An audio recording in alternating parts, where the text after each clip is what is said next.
জুলাই তো দাস কথা তোদের জুলাই দেখাই দিতেছি। নারী সহকর্মীকে রাস্তায় ফেলিয়ে পাড়ায় এবং তার বুকে ঘুষি দেওয়া হয়। পুলিশ আমাদেরকে প্রাথমিকভাবে আঘাত করেছিল, কিন্তু যখন আমরা ছত্রভঙ্গ হয়ে যাই তখন আমাদের যারা বেশি রেজিস্ট্যান্স দেখাচ্ছিলাম তখন তাদেরকে একটা একটা করে টেনে তাদেরকে রাস্তায় ফেলিয়ে পাড়ায় এবং লাঠিচার্জ এবং বন্দুকের ইয়া দিয়ে যে পিছনের ইয়াটা দিয়ে মারতে থাকে, বিশেষ করে পায়ে হাতে।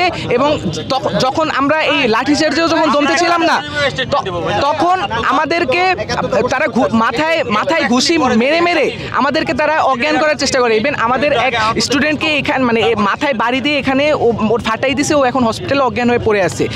আমাদের এই তাকি ভাইকে ওরা মেরে এখান থেকে ফাটিয়ে দিয়েছে এবং তাকেও অখাদ্যভাষায় গালাগালি করেছে। আমাকে পার্সোনালি আমার বাবা নিয়ে গালিগালাজ করেছে এবং তারা আমাকে বলেছে ওয়ালটন আবারও মিলিনিয়ার অফারে ওয়ালটন ফ্রিজ কিনে আপনিও হয়ে যেতে পারেন মিলিয়নিয়ার।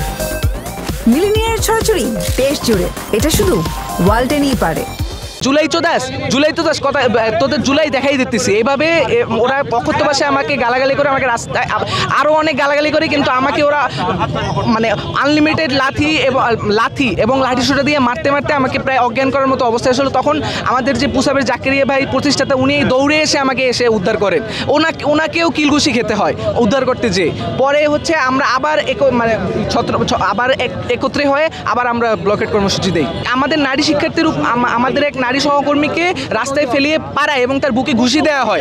তাদের নারী পুলিশ ছিল, তারা সেটা না ইউজ করে তারা পুলিশ দিয়েই হচ্ছে আমাদের নারী সহকর্মীকে এভাবে অন্যায়ভাবে রাস্তায় ফেলিয়ে পাড়ায় এবং আমাদের প্রায় 8-10 জনের মতো আহত এবং তারা অলরেডি হসপিটালে আছেন। আমাদের অনেকে আহত হয়েও আমাদের সাথে আছেন, কারণ ওদের ভয় হচ্ছে যে যদি ছত্রভঙ্গ হয়ে যায় তাহলে আমাদের ব্লকেট কর্মসূচি ব্যর্থ হবে।